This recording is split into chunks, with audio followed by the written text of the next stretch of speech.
بابا فرید شکرگنج رحمۃ اللہ علیہ اتنے بڑے صاحب ولایت تھے اور اتنی زبردست روحانیت کے مالک تھے. اللہ نے ان میں اتنا پوٹینشیل، اتنی صلاحیت اور اتنی استعداد رکھی تھی کہ انہوں نے اپنے مشائخ سے جو فیض پایا تھا اس کو پوری طرح جذب کیا. ان کے مشائخ میں یہ ان کے لیے بڑی سعادت کی بات تھی کہ انہیں 2 عظیم مشائخ کا دامن ہاتھ آیا.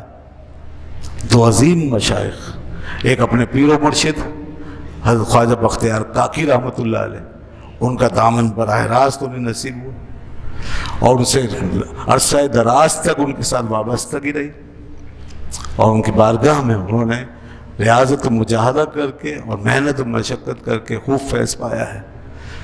ساری روحانی تربیت انہی کے دامن کے ساتھ وابستہ تھی آپ. اور دوسرا بہت بڑا دامن وہ جو آپ کو ملا وہ آپ ہی کا حصہ تھا. وہ حضرت خواجہ بختیار کاکی کے اپنے پیر و مرشد حضرت بابا فرید کے دادا مرشد حضرت خواجہ معین الدین چشتی اجمیری رحمۃ اللہ علیہ کا دامن. بابا صاحب کی خوش نصیبی اور بلند اقبالی تھی کہ انہوں نے بیک وقت ان 2 عظیم ہستیوں سے فیض پا لیا. خواجہ حضرت معین الدین چشتی اجمیری رحمۃ اللہ علیہ جس وقت دلی میں تشریف لائے، آپ تو اجمیر میں تھے نا، تو اجمیر سے کبھی کبھی دلی آنا ہوتا تھا. وہاں حضرت خواجہ بختیار کاکی تھے، وہ ان کا راج تھا. یہاں تک کہ سلطان ہند جو پورے ہندوستان کا بادشاہ تھا، دنیا کی سپر پاور تھی یہ اس زمانے میں، سب سے بڑا دنیا کا بادشاہ، سب سے بڑی طاقت رکھنے والا شخص وہ حضرت خواجہ بختیار کاکی رحمۃ اللہ علیہ کے عقیدت مندوں میں شامل. حضرت بختیار کاکی کا یہ روحانی اثر تھا، یہ جاہ و جلال تھا کہ دنیا کا سب سے بڑا بادشاہ ان کا دریافزہ گر تھا اور ان کی بارگاہ سے کاسہ لیسی کر رہا تھا، ان کے مریدوں میں اور ان کے خلفاء میں شامل. تو یہاں یہ راج تھا حضرت بختیار کاکی کا. کبھی کبھی حضرت خواجہ معین الدین چشتی اجمیری رحمۃ اللہ علیہ اپنے مرید کے پاس آتے تھے، اور جب یہاں خانقاہ پہ تشریف لاتے تو یہاں پر بہت سو کو فیضیاب فرماتے. آپ کے آنے سے ایک نیا ولولہ، ایک نیا جوش، ایک نیا رنگ چھا جاتا تھا. دلی کا ایک ایک گوشہ ایک نئی روحانی ہوا کے جھونکوں کے ساتھ معطر منبر ہو جاتا تھا. وہ ہند کی ولایت کا شہنشاہ حضرت خواجہ معین الدین چشتی اجمیری، جس کے فیوز و برکات کے دھارے پورے ہند میں اور ہندوستان سے باہر دنیا کے مختلف کونوں میں پھیلے ہوئے، یہ سب انہی کے نفوس نہ قدوم میمنۃ اللزوم کی برکت تھی.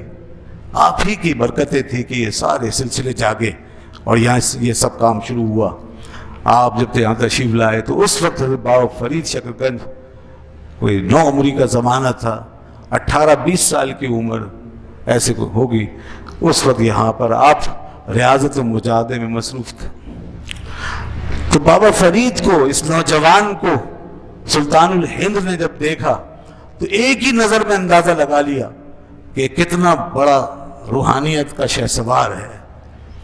یہ شخص شہباز عظیم ہے، یہ روحانیت کا بہت بڑا شہباز ہے، یہ اس کے ذریعے سے آگے دنیا کو بڑا فیض ملنے والا ہے.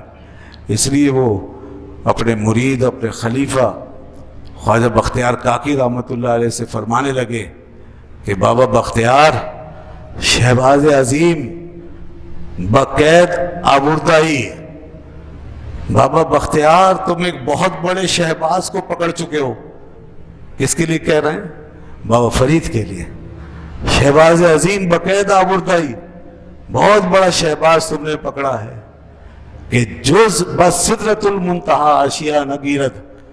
یہ اتنا بڑا شہباز ہے کہ سدرۃ المنتہا کے علاوہ کہیں اور اپنا آشیانہ نہیں بنائے گا. اللہ اکبر.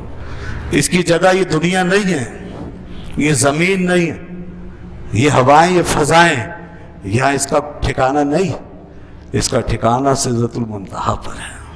یہ روحانی مقام ہے، یہ روحانی بلندیاں ہیں، یہ عظمتیں ہیں، اور دیکھنے والے دیکھ رہے ہیں کہ کس کا کیا مقام ہے.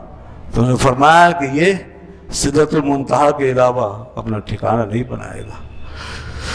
ای فرید، آگے فرمایا ای فرید شمایست کہ خانوادہ درویشاں منور سازد. یہ فرید، یہ وہ شمع ہے، اتنی بڑی شمع ہے کہ دنیا کے تمام درویشوں کی خانقاہیں اور ان کے خانوادے اس سے روشن ہوں گے. یہ دنیا کے خانوادوں کو روشن کر دے گا. یہ وہ شمع ہے اور حقیقت ہے یہی کچھ ہوا. سلسلہ چشت کی آمد تو حضرت خواجہ معین الدین چشتی اجمیری کے ساتھ ہوئی تھی. ان کے آنے کے ساتھ ہی یہ فیض یہاں داخل ہوا اور اس کے بعد اس کی بنیادیں پڑی.